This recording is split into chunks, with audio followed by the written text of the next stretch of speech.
Hello everyone, welcome back to the Quick Tech tutorial. Today for this video I will be showing you how to download and install Outlook application for your mobile device. So for that, first of all, you open the Google Play Store, as this video is for the Android users. Tap open Google Play Store.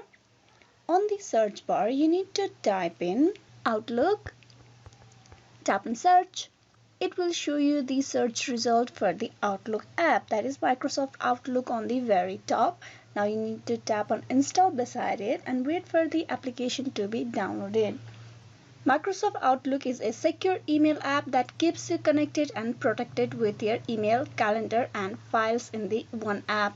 From Outlook, you will be able to send mail and the files, attachment, folders or any kind of documents. Outlook.com is a free personal email service from Microsoft. You can see the application has been downloaded. Now you tap on open, and with that you have successfully downloaded and installed the Outlook application for your mobile device. Hope this video was useful. Please like and subscribe the Quick Tech tutorial. Thank you.